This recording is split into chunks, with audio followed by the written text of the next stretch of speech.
Ouça agora a mensagem que marcou o primeiro dia do Congresso Unificado da Deviva 2025, com o Departamento Viva Pré. Cumprimentos, irmãos, com a paz do Senhor, amém? Uma boa noite a todos, que Deus os abençoe.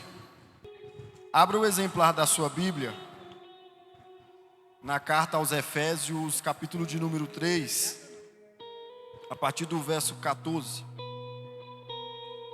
Carta de Paulo aos Efésios, capítulo de número 3, a partir do verso 14. Enquanto você abre, eu quero aqui externar toda a minha gratidão em assumir esse púlpito. Agradecer ao pastor Helder por me receber tão bem, a Thaísa pelo convite.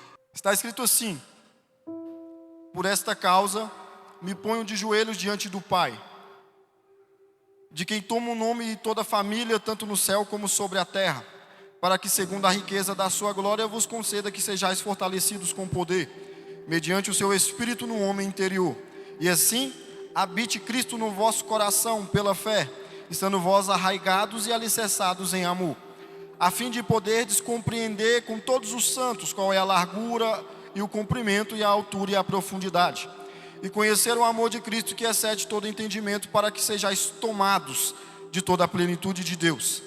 Em outras traduções vai estar escrito: para que sejais cheios de toda a plenitude de Deus. Amém? Só até aqui. Se quiser manter a sua Bíblia aberta, fique à vontade, tome o seu assento e me preste alguns minutos da sua atenção. Quando eu olho para a Bíblia e vejo o Novo Testamento, contendo 27 livros, eu vejo que esses livros são classificados em 4 grupos. São os Evangelhos, Atos dos Apóstolos, cartas ou epístolas de Paulo e então o livro do Apocalipse. Dentro do grupo conhecido como cartas ou epístolas de Paulo, você vai conter algumas cartas. E uma dessas cartas, conhecida como carta aos Efésios, ela vai fazer parte, juntamente de Filipenses, Colossenses e Filemon, de um grupo chamado como cartas da prisão.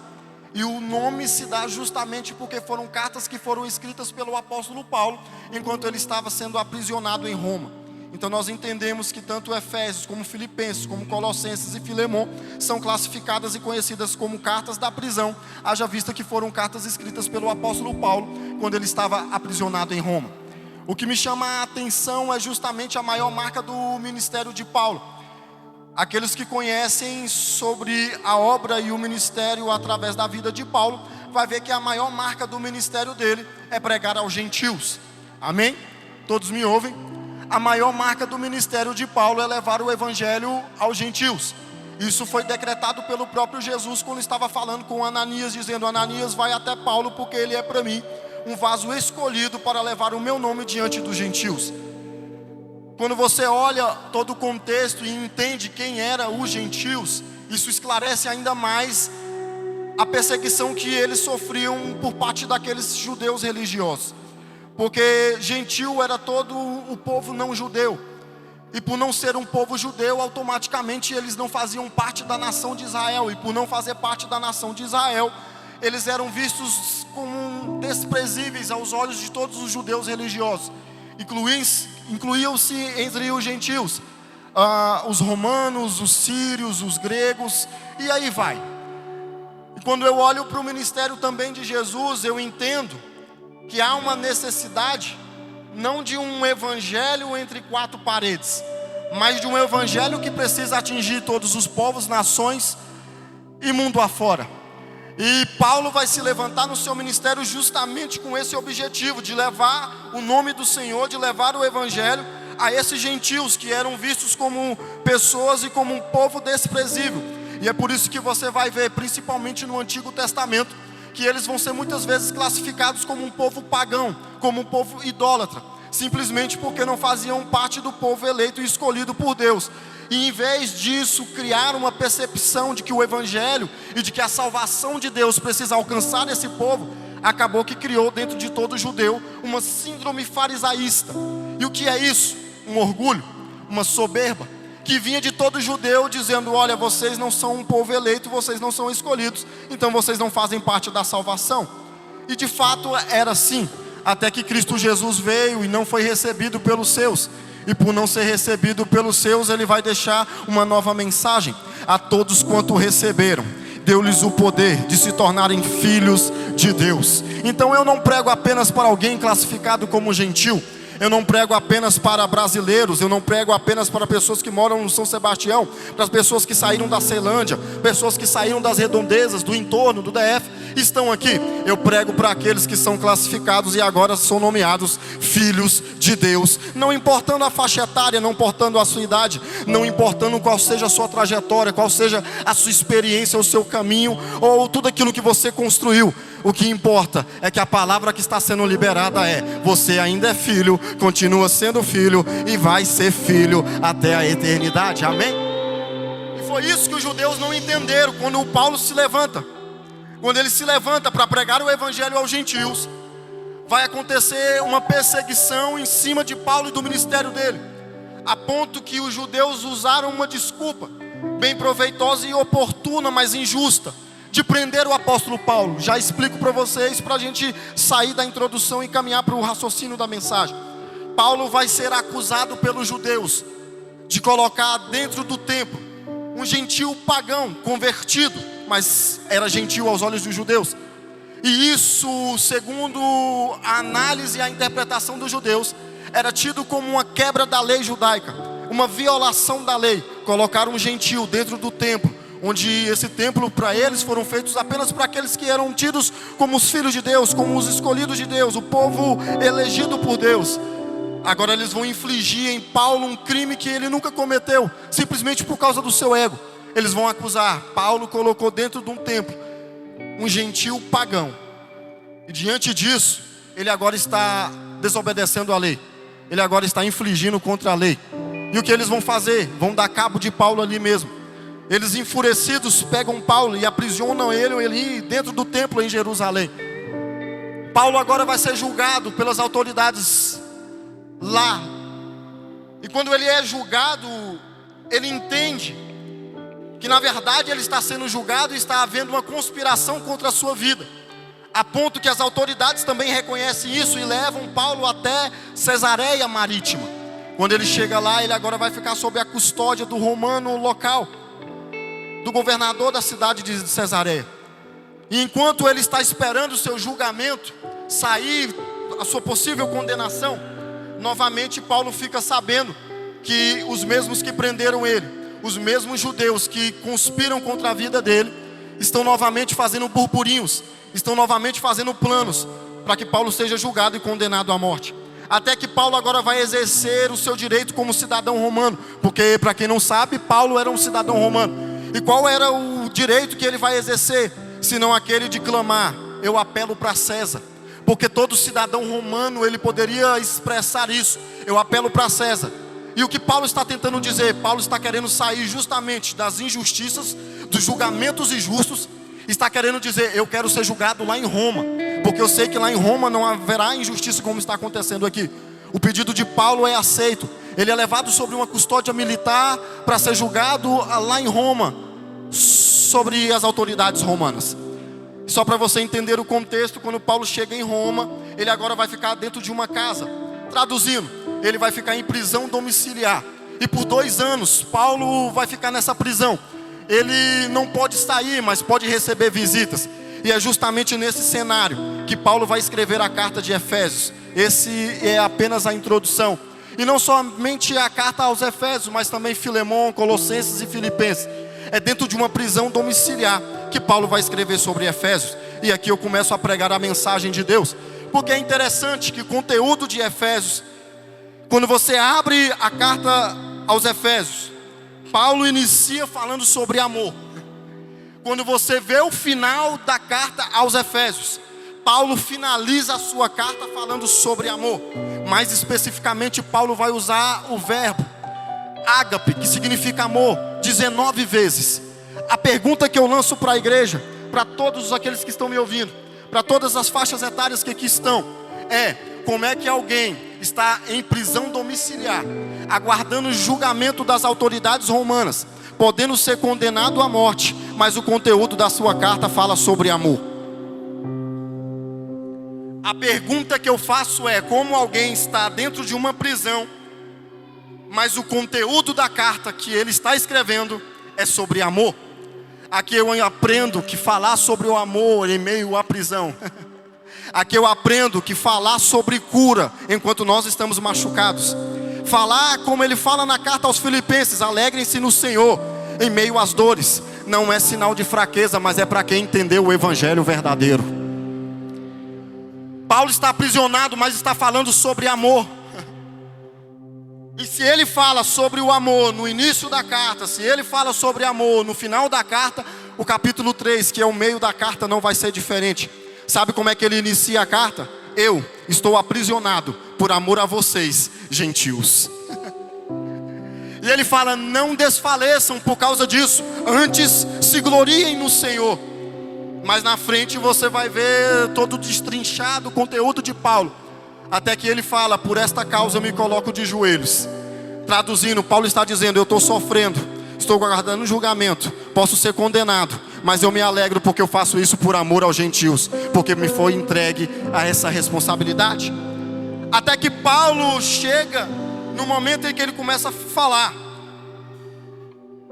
E agora o assunto dele é: eu me coloco de joelhos por essa causa. E qual é a causa? Que vocês conheçam o pleno amor de Deus, o pleno amor de Jesus Cristo, e conheça a largura, a profundidade, a altura, o comprimento desse amor.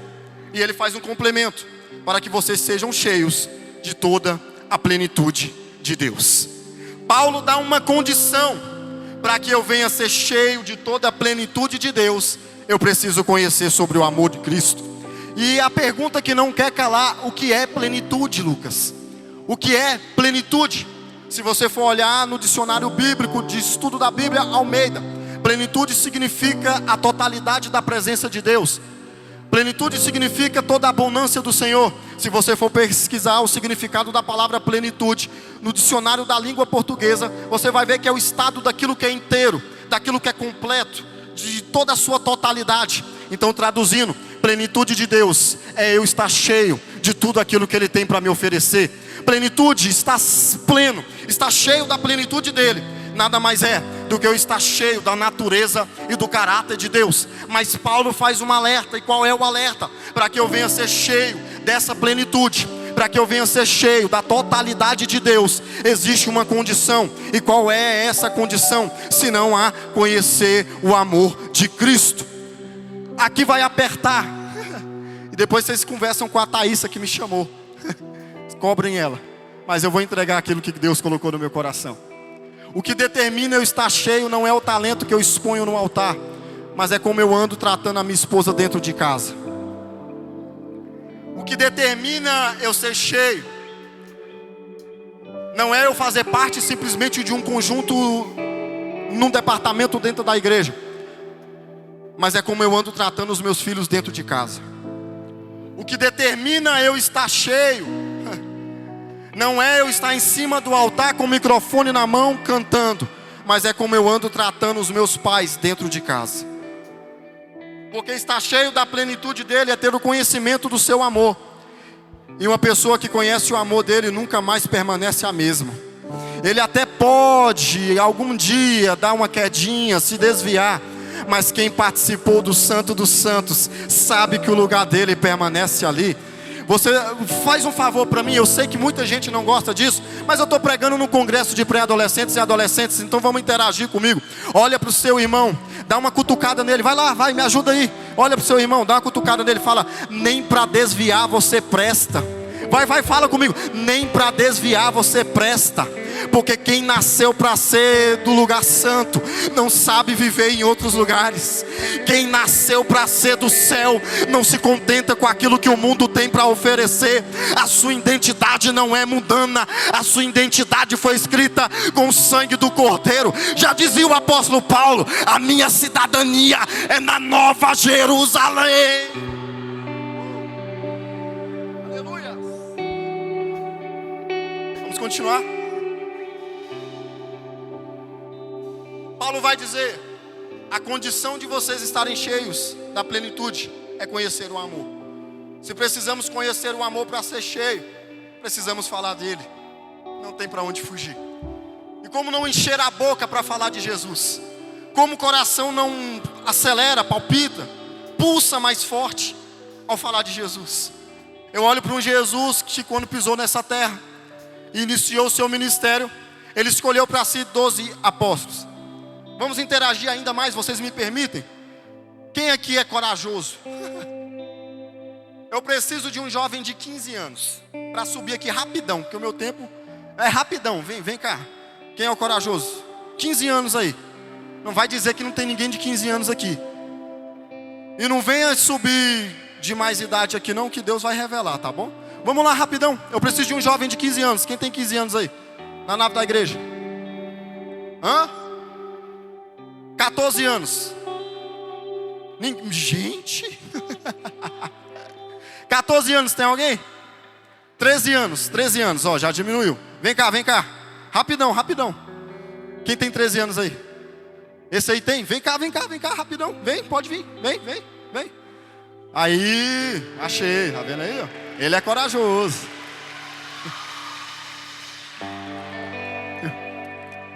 Tem alguém de 17 anos aí?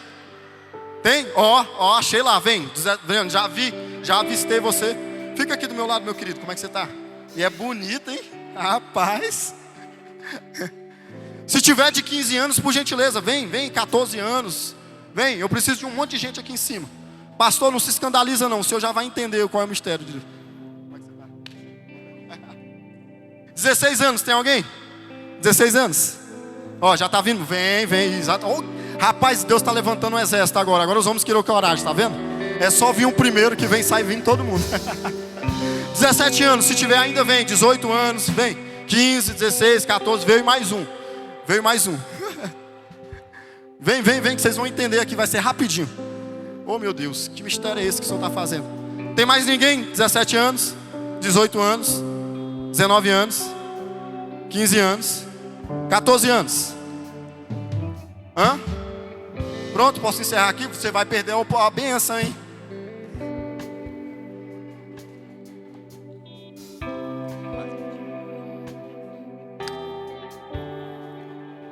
Posso trazer uma revelação para vocês?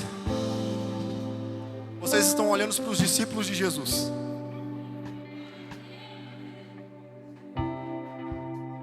Não se escandalizem. Fica aqui rapidinho, já libero vocês, viu? Depois eu compro o bis e eu esqueci de trazer o bis. Vocês estão vendo essas carinhas aqui, angelicais? É a faixa etária de idade dos discípulos de Jesus. Aqueles documentários, aqueles filmes que você assiste, que você vê, aqueles coroas, barbudos, historicamente não é correto. E eu já explico para vocês. Vocês estão olhando para os discípulos de Jesus. Porque a idade não é desculpa para não ter santidade. Obrigado, meus lindos. Vamos lá, vocês são corajosos. Deus abençoe. Muito obrigado, viu? Podem descer. Quando Jesus veio e pisou na terra, ele constituiu 12 apóstolos. Alguém vira para mim em uma das minhas ministrações em que eu tive a oportunidade de pregar e falou: Douglas, mas você cita o nome dos 12 apóstolos. E eu falei: qual é o problema nisso? Ele falou: não dá para citar. Até porque quando eu começo a falar eu me embolo, porque tem nomes repetidos, tem 2 Simão, tem 2 Judas. E a mensagem que eu trago para a igreja, justamente para o público jovem, é: se nós temos a aptidão intelectual e a capacidade de decorar nomes e personagens de anime, se eu citar aqui e falar quem é Naruto, todo mundo vai saber me falar. Se eu citar aqui quem é Goku, todo mundo vai se levantar e vai falar: eu sei quem é. Tem alguns que vão me levantar e vão citar todos os personagens de One Piece. Então eu te pergunto, qual é o problema de saber qual é o nome daqueles homens que serviram de base para a nossa vida cristã, baseado na fé em Cristo Jesus?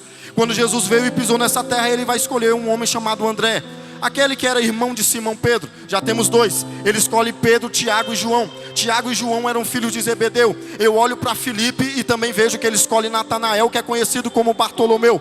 Eu vejo ele escolhendo Tiago, filho de Eufeu, Simão o Zelote, Judas Tadeu, Judas Iscariotes. Eu vejo ele escolhendo Mateus e Tomé. E assim vai. Ou seja, ele escolhe 12 homens. E a gente aprendeu que não eram tão homens assim. E não leve para outro lado, eu só estou dizendo na sua faixa etária. Ele escolhe adolescentes, ele escolhe praticamente meninos. mas eram homens comuns e simples. E a pergunta que eu faço para a igreja é: por que é que Jesus, quando pisou na terra, escolheu 12 discípulos, 12 apóstolos, e eles eram homens comuns e simples que realizaram coisas grandes e extraordinárias? E aqui a mensagem vai começar a entoar. Sabe por que ele escolheu 12 homens comuns e simples para realizar coisas grandes e extraordinárias? Para te mostrar que não importa o quão pequeno você seja, mas o quão grande Ele é para fazer na sua vida. Ele escolhe homens comuns que realizam coisas grandes e extraordinárias para que o nome dele seja glorificado. Ele não escolhe porque você é queridinho. Ele não escolhe porque você é perfeitinho. Ele não escolhe porque você é capaz. Não, Ele escolhe você cheio de traumas. Ele escolhe você cheio de medos, cheio de incapacidade, de limitações. E quem é que vai poder medir a graça de Deus? Quem é que vai poder medir o amor dele? Quando eu vejo ele escolhendo Moisés, eu vejo que Moisés tem dificuldade na fala. Eu vejo Deus escolhendo Gideão, que era o menor da sua casa.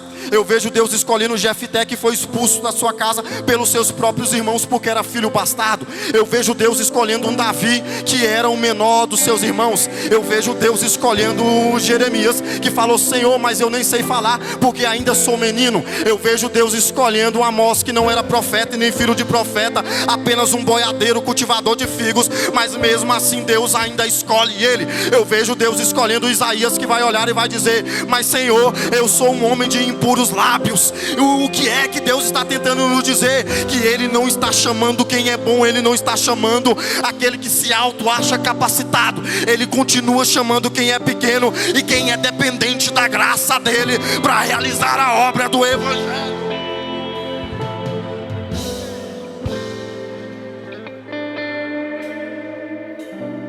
Ou seja, Ele te escolheu.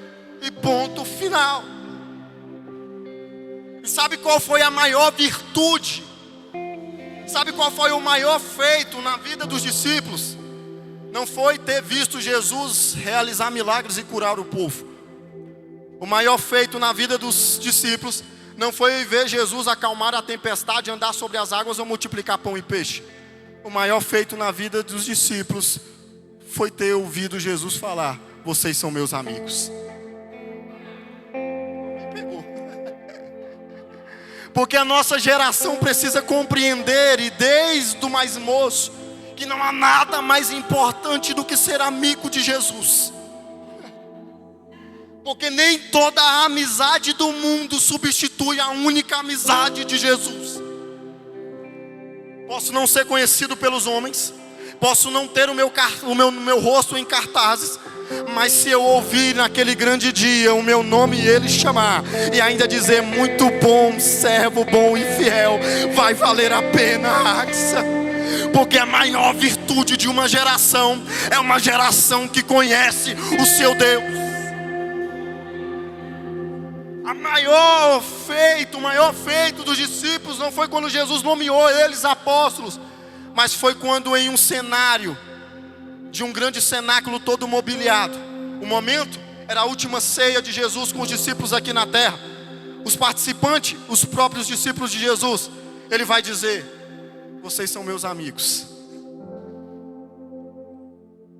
Eu preciso subir para o Pai, mas eu deixo um mandamento para vocês. E qual é o mandamento? Amem uns aos outros como eu amo vocês, porque vocês são meus amigos. E Ele reitera: não há amor maior do que aquele em que você entrega a sua própria vida pelo seu amigo. Entendeu a ligação do raciocínio? Paulo está dizendo: para que vocês sejam cheios de tudo aquilo que Deus tem para oferecer, vocês precisam conhecer o amor de Cristo.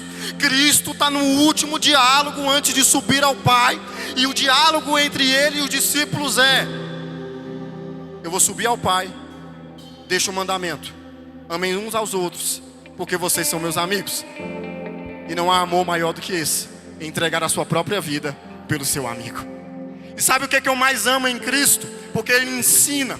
A maior escola de pregador não é dos grandes nomes renomados que já pisaram nessa terra há poucos anos atrás. A maior escola de pregadores começou com Jesus Cristo de Nazaré, porque Ele vai nos ensinar que a maior pregação da vida de alguém não é aquela que eu falo com os meus lábios, mas é aquela que eu vivo com o meu caráter, com o meu coração. Jesus está dizendo, não há amor maior do que entregar a vida pelos seus amigos, mas não basta apenas eu dizer, está na hora de eu concluir isso. Paulo está apontando, está dizendo, vocês precisam conhecer o amor. Cristo está dizendo, eu vou apresentar a vocês qual é esse amor. Vamos comigo e a gente caminha para o final da mensagem. Na mesma ceia, no mesmo diálogo onde Ele está tendo com os discípulos, dando as últimas instruções, Ele fala, um entre vós vai me trair. Os discípulos perguntam quem é, e Ele vai falar, aquele que mete a mão no pão comigo. Ele se levanta, atravessa o vale de Quidron, após cear, e vai até um monte chamado Oliveira, ou até um olival. Chegando nesse monte, no meio do trajetório, um dos discípulos, chamado Judas, desvia o caminho e vai concluir o pacto de traição.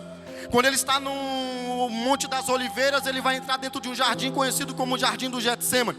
E dentro do Jardim do Getsêmani, ele leva consigo Pedro, Tiago e João. Levando consigo Pedro, Tiago e João, ele olha para os três e fala, fiquem aqui, porque eu vou a uma distância de mais ou menos 20 a 30 metros, vou entrar dentro do jardim e vou começar a orar ao Pai. Ele entra dentro do Jardim do Getsêmani, todos nós sabemos da história. Ele começa a orar, a sua alma estava tão aflita, a sua alma estava tão angustiada, o seu coração palpitava tão acelerado, que a Bíblia vai falar que ele começa a transpirar sangue. O seu suor se transforma em sangue que goteja sobre a terra. Quando olhamos por uma visão da medicina, por uma análise da medicina, vamos ver que esse fenômeno raríssimo é conhecido como hematidrose, onde para ocorrer em situações excepcionais é preciso uma fraqueza física acompanhada de um abatimento moral violento, acompanhado por um grande medo, uma grande emoção. Jesus está tão emocionado, está tão profundamente angustiado, que ele começa a transpirar sangue. A oração dele é, Pai, se possível passa de mim este cálice. Sabe o que é mais lindo? É que parece que a história vai se repetir,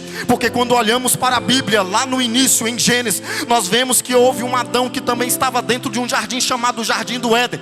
Ele estava dentro do jardim, a ordem é essa, você pode comer de todos os frutos que estão aqui, de todas as árvores no jardim, menos da árvore que dá o conhecimento do bem e do mal, e da árvore da vida por enquanto. Mas então esse Adão que está em um jardim conhecido como Jardim do Éden, não faz aquilo que era a vontade de Deus. Antes ele peca contrariando a vontade de Deus. Agora Paulo vai dizer que existe um novo Adão, o último Adão, que também está no jardim, mas é no Jardim do Getsêmani. E quando parece que a história vai se repetir, como parece que um Adão novamente vai fazer aquilo que era contrário à vontade de Deus, ele coloca uma vírgula na sua oração, porque ela se inicia assim, Pai, passa de mim este cálice, contudo não seja feita a minha vontade, mas sim a tua. Porque Deus repete o cenário, mas nunca vai repetir a história. O que determina a qualidade de ser amigo de Deus e ser cheio, pleno de tudo aquilo que Ele tem para oferecer, não são as circunstâncias, mas são as atitudes. Porque eu olho para um Adão que tem no jardim todo tipo de árvore frutífera, está no paraíso, mas ele decide pecar. Aí eu olho para um novo Adão que está sendo esmagado, transpirando sangue no Jardim do Getsêmani, mas ele olha e fala, seja feita a tua vontade. Posso continuar? Vou adiantar. Acontece isso, ele olha para o meio da relva no meio da noite e vê um dos seus discípulos, um rosto conhecido, guiando um destacamento de soldados romanos, é Judas. E Judas fez um pacto com os algozes romanos, os soldados, que vêm segurando em suas mãos espadas, tochas e cacetetes. E o pacto que Judas fez é, aquele a quem eu chegar e der um beijo em seu rosto, esse é Jesus, podem prendê-lo. Acontece como Judas fala, ele chega, olha para Jesus e fala, mestre, e dá um beijo em Jesus. Sabe o que Jesus responde? Amigo, a que viestes? Vou repetir. Ele sabe que aquele beijo vai levar ele para a morte, mas sabe o que ele fala? Ei amigo, a que viestes? E alguns se levantam dizendo que Jesus foi falso, porque qual dentre os seres humanos diante de uma situação dessa não iria reagir? Eu me levanto nessa noite porque tenho um microfone na mão e falo, não é que Jesus foi falso, é porque a falta do caráter de Judas não alterou o caráter de Jesus. Eu lembro do apóstolo Paulo, que as circunstâncias não alterou o caráter dele, apenas revelou. Ele está na prisão, mas continua falando do amor.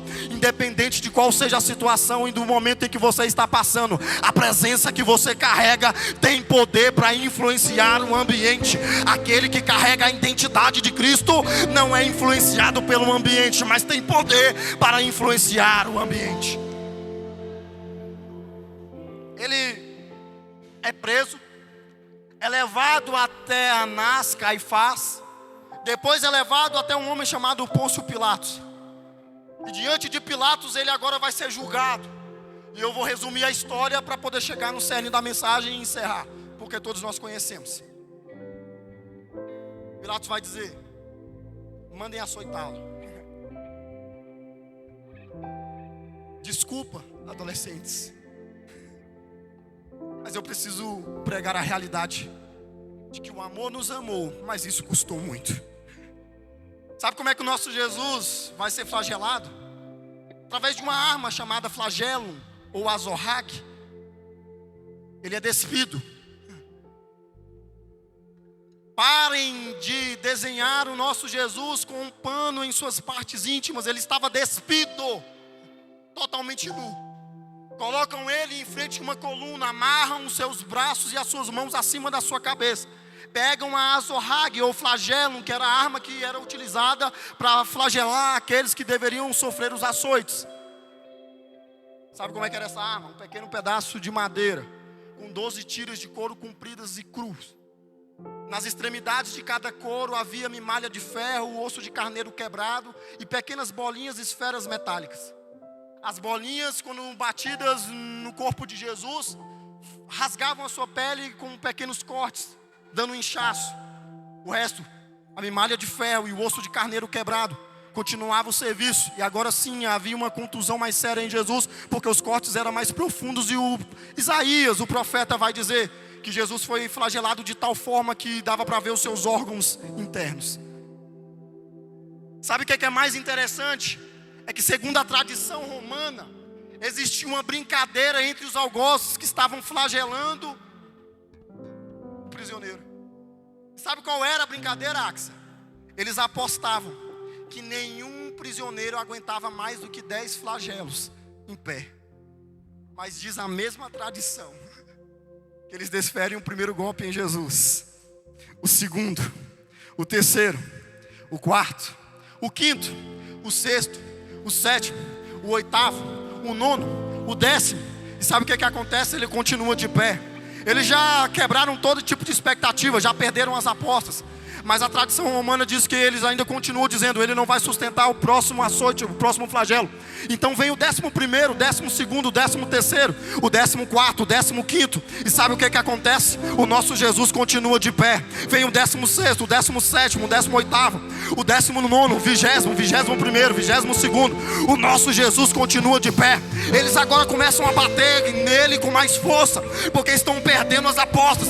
Vem o 23º, 24º, 25º, 26º, e ele permanece de pé. E a pergunta é: por que é que ele permanece de pé? Porque ele saberia que nós não aguentaríamos ficar de pé. Então a resposta é: eu fico de pé por vocês.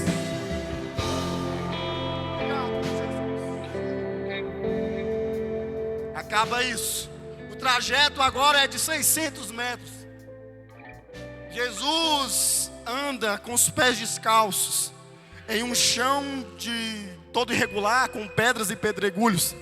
Ele carrega no seu ombro o patíbulo da cruz, a parte horizontal dela, que pesava entre 30 a 50 quilos. Mas sabe o que mais pesava? Era o peso do meu e do seu pecado que ele carregava nos ombros. A fricção da madeira resvalando nos ombros e nas costas de Jesus esfola uma região já muito castigada, duramente castigada pelos açoites. Todas as vezes em que ele desequilibra, a fricção da madeira continua a esfolar a sua pele.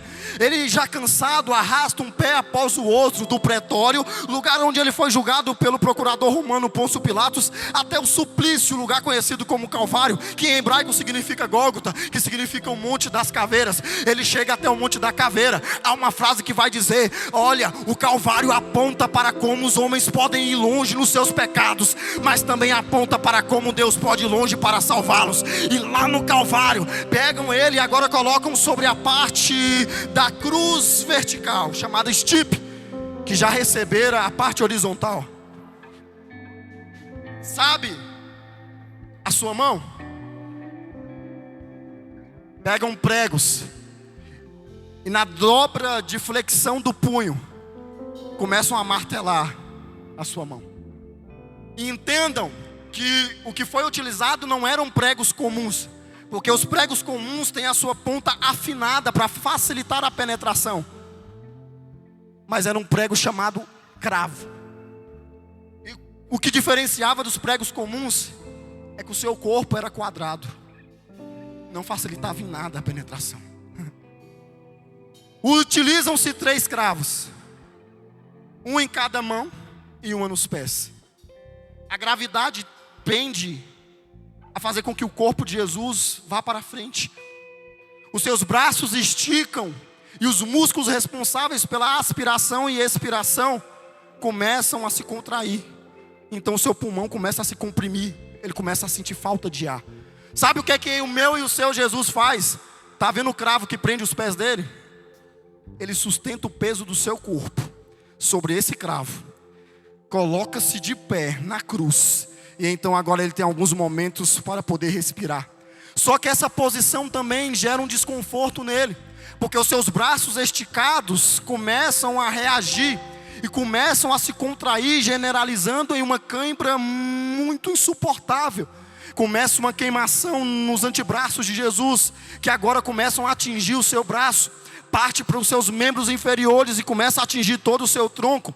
Então Jesus fica no impasse entre ter os seus pulmões comprimidos e falta de ar, e ter cãibra nos seus braços e todo o seu tronco.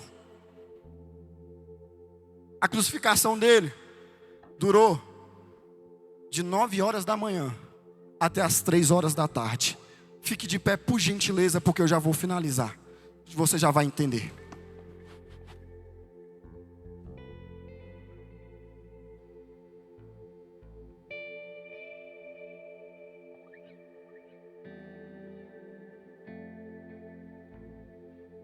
Quer ser cheio? Conheça o amor. Porque quando ele olha para os discípulos e fala assim: eu vou, e é necessário que o Pai me receba lá em cima, eu vou enviar um outro Consolador para que vocês sejam revestidos de todo poder e virtude do Espírito Santo que virá do céu. Mas para vocês serem cheios desse poder e dessa virtude, é necessário que eu vá. É um amor incondicional. Lembra quando eu falei da idade dos discípulos? Que idade não é desculpa para não ter santidade, só para melhorar, porque eu iniciei a ministração assim. Jesus olha para Pedro e fala: vai pagar um imposto obrigatório anual no templo. Esse era um imposto que era obrigatório pagar segundo a lei judaica, que se encontra em Romanos capítulo de número 30. Mas era obrigado a pagar somente aqueles que tinham 20 anos ou mais. E aí Jesus está com os discípulos, olha para Pedro e fala: Pedro, vai lá pagar esse imposto por mim e por você. A pergunta é: e por que não dos outros discípulos? Porque ninguém tinha mais do que 20 anos. Quando olhamos para a tradição, principalmente no Antigo Testamento, toda criança, todo judeu, ele iniciava os estudos formais da lei muito novo. Aos 5 anos de idade, toda criança sabia sobre toda a Torá e o que é a Torá, os 5 primeiros livros da Bíblia Sagrada. Aos 10 anos eles passavam por uma tradição conhecida como Mishnah, que eles sabiam todas as tradições orais. Aos 13 anos eles alcançavam maioridade e responsabilidade religiosa. Aos 15 anos de idade eles agora iriam aprofundar todos os seus estudos e seguindo a um grande rabino, a um grande mestre. Ou seja, segundo a tradição e o costume da época, era normal você ver discípulos entre 15 e 20 anos seguindo seus mestres. Eu olho para Samuel, quando Deus lá no Velho Testamento já chamava os jovens, já chamava as crianças, e eu vejo um Samuel e uma expressão que é utilizada quando Deus chama ele, e essa expressão é nar, é uma expressão hebraica que apontava para um bebê, para uma criança, um adolescente, ou até mesmo um jovem, mas não passava disso. Ou seja, Samuel tinha entre 12 e 15 anos. Eu olho para Deus quando Deus sonhos proféticos a José, e ele não tinha mais do que 17 anos. Quando ele vai olhar e escolher Jeremias, novamente a expressão nar aparece, indicando que Jeremias era muito novo. Porque há uma necessidade de se levantar uma geração. Porque o que eu vejo lá fora é uma geração que se levanta gritando todo tipo de abominação contra a igreja. Ideologia de gênero, movimento feminista. Quem me chamou sabe que eu prego assim, depois você se resolve com a líder. E não difere das culturas que prevaleciam na época de Paulo, chamada hedonismo, onde a filosofia apontava para as pessoas dizendo: o objetivo da vida é satisfazer todos os desejos da sua carne. Aí lá fora, a gente quer se juntar com um grupinho de pessoas, porque a gente não quer ficar para trás. E eu termino com esse testemunho e falando acerca de Cristo. Você não precisa ser aceito pela sociedade lá fora, porque o céu já te aceitou. Eu olho para uma Bíblia que fala que não fomos nós que o escolhemos, mas foi Ele que nos escolheu. E se Ele nos escolheu, nós já temos um rumo, já temos um local, temos uma origem, temos um ponto de partida e também temos um ponto de volta. Deixem nos chamar de quadrados, deixem nos chamar de taxados, deixem de nos taxar de todo tipo de fanatismo. Eu vim do céu e eu vou voltar para o céu, não importa qual seja a idade. Ele te chama essa noite te dizendo: conheçam o meu amor, porque eu vou voltar. Segura aí rapidinho. Eu sei que vocês estão cansados. Rapidinho. É só para vocês não dormir. Ele chama todas as idades, todas as etnias, cores, raça, tribo, povo, nação. O evangelho enche o médico, mas o evangelho também enche o pedreiro. O evangelho enche aquele que tem alto na sua conta bancária, um valor monetário, mas ele também enche aquele que está passando necessidade do sapato furado. O evangelho não faz acepção de pessoas. O evangelho e a graça de Deus, ele vai te escolher e vai te tragar e vai te pegar. Isso é que eu amo no evangelho. Eu olho para um evangelho que ele pega um drogado lá na esquina e faz ele um pai de família. Eu olho para um evangelho que pega uma mulher estéril que não pode gerar, mas faz ela mãe de filhos, porque eu acredito num Deus que pode realizar coisas e ainda tem muito mais para fazer nessa igreja. O que ele está fazendo é levantando um exército de pregadores da luz. Jesus está na cruz. Paulo está dizendo: conheçam esse amor para que vocês sejam cheios. Jesus está dizendo: eu apresento o verdadeiro amor. Amor não é aquele que você entrega um buquê de flores para sua amada. Amor não é aquele que você faz um convite para ir no cinema e fica de beijinhos. Amor não é aquele que você promete Deus e mundo para a namorada apenas para ter algumas coisas antes do casamento, enganando ela, toma vergonha. Amor não é isso. O amor é aquele que fez e se prendeu em uma cruz, porque engana-se quem acha que o que segurou o corpo de Jesus foram os cravos. Aí vai uma revelação, pega se quiser. O que segurou Jesus na cruz do Calvário não foram os pregos, não foram os cravos, mas foi o amor por mim e por você.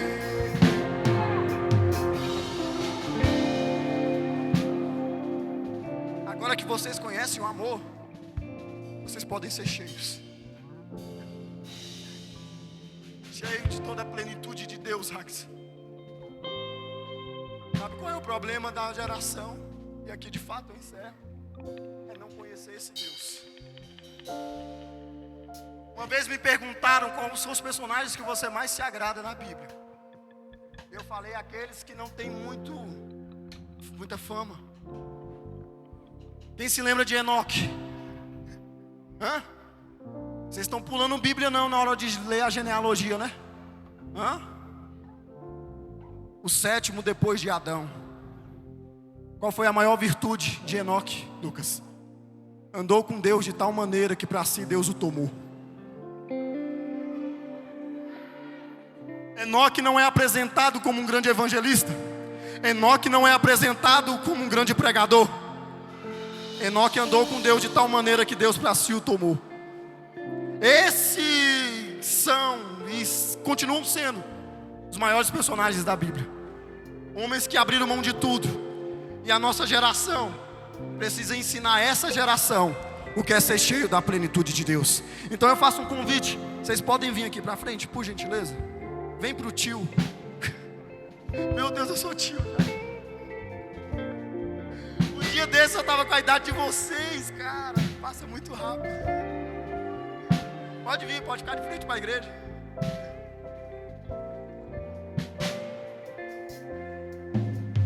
Aí, que lindos. Top. A nossa geração precisa ensinar essa geração o que é ser cheio da plenitude de Deus. Porque eu me lembro, quando eu tinha a idade de vocês, 10 anos. Eu lembro que teve um encontro, contei isso até num grande congresso do Madeste, mas eu repito aqui em 2 minutos. Eu peço que a igreja daqui a pouco estenda a mão para orar por eles.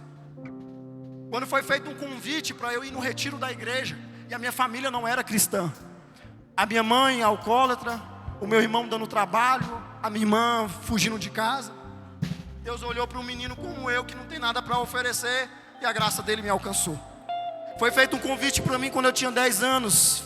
Vai ter um encontro com Deus numa chácara, um retiro. Eu virei para minha mãe e falei: mãe, eu quero ir. E ela, descompromissada, pensando em outros afazeres, em outras coisas, não deu muita atenção. O meu líder da época olhou para mim e falou: a gente paga o valor do seu retiro, vamos com a gente. Só para vocês terem uma noção, eu arrumei as minhas malas com 10 anos. Sabe qual foi o meu travesseiro para dormir? Uma almofada de sofá. Quando eu fui naquela expectativa, coisa muito linda, vivi coisas inimagináveis que levam para o resto da vida. Na volta, um ano anterior, a minha irmã havia ido também para esse encontro. E toda a minha família havia se reunido para prestigiar a chegada dela. Os meus pais são separados, mas naquele dia eles decidiram se unir simplesmente para acompanhar a minha irmã chegando. Então eu, com 10 anos, 9 anos, 11 anos, nessa faixa etária, na minha cabeça estava iludido, pensando: a minha família não deu muita atenção para a minha ida, porque eles estão preparando uma surpresa na minha volta. Quando eu cheguei, não tinha ninguém para me receber. E o pastor fez o convite: eu quero que todos que foram para o retiro da igreja venham até a nave da igreja, até o meio da igreja, que nem esses jovens que vocês estão vindo aqui. E sabe qual foi o convite que o pastor lançou? A família que veio para receber, venham e peguem eles. Então os adolescentes que estavam aqui na frente começam a se dispersar, porque vem um pai, vem uma mãe buscar. Eu começo a ficar sozinho, Lucas. Dou um passo para trás, porque eu comecei a perceber que ninguém foi naquele dia me ver. Até que toda a juventude que estava na frente foi-se, só ficou eu. Eu abaixei a cabeça com vergonha, ia sair de canto, mas eu ouvi uma voz dizendo: você é o Douglas. Aí eu olhando com vergonha, comecei a levantar a cabeça, e a voz foi ficando mais firme, mais forte. A maneira que o dono da voz se aproximava, dizendo: você é o Douglas. Até que quando eu olhei, parou na minha frente um jovem vestido de branco, muito alto. Eu olhei para ele e falei: sim, eu sou o Douglas. E a voz daquela noite que entrou no meu coração, e eu levo para o resto da minha vida, foi essa: ninguém veio te receber, mas eu vim. Sinta o abraço de Deus essa noite. Eu apenas contei, porque precisamos ensinar essa geração que Deus não se esqueceu de vocês. Posso fazer aqui uma coisa de maluco? Pais, obreiros, venham estender a mão para orar por eles. A equipe de louvor, vamos, vem comigo, vem comigo. Deixa Deus realizar, vem, os pais, vem aqui.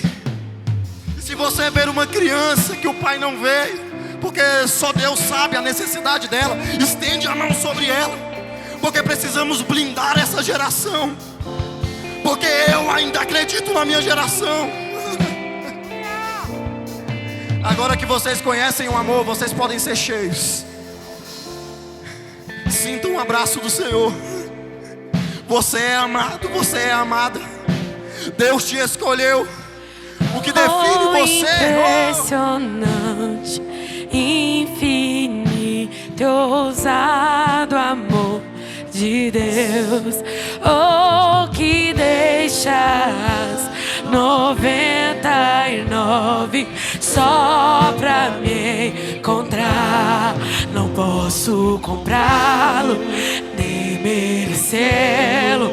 Mesmo assim, te deixa fluir, deixa fluir, deixa fluir. Oh, impressionante, infinito. Agora é a oportunidade, você é sacerdote. Libera a palavra de profecia sobre o seu filho, sobre a sua filha. Diga o quanto você ama ele, o quanto ele é importante para os céus.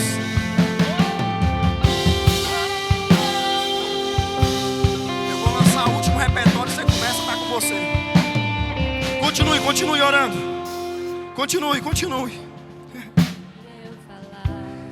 Após bradar e apresentar o que é o amor, para que vocês sejam cheios de toda a plenitude de Deus, Jesus morre na cruz. E muitos falam que a morte foi quem levou ele, mas não sabem da verdade. Foi ele que se entregou. Vai ser meu último repertório e eu entrego o microfone essa noite. A morte parou o primeiro homem da terra chamado Adão. A morte interrompeu a vida da primeira mulher da história, Eva.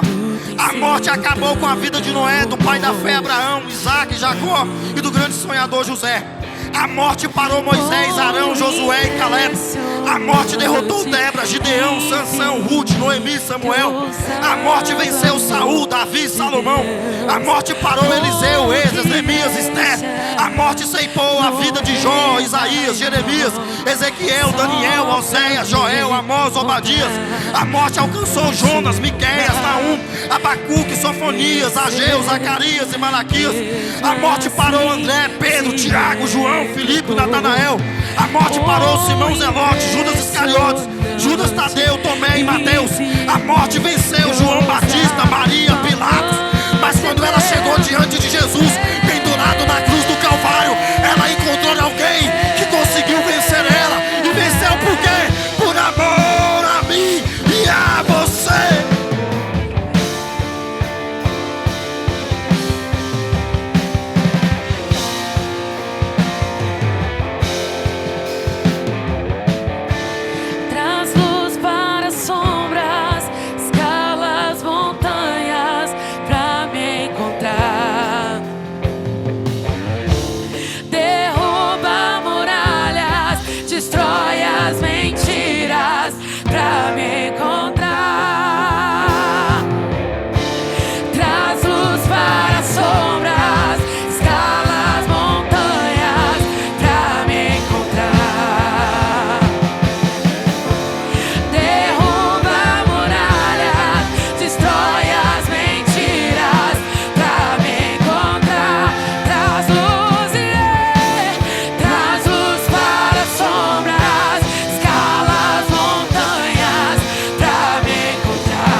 Esperamos que essa palavra tenha abençoado sua vida. Continue ouvindo as ministrações da Deviva em nosso site adeviva.com.br.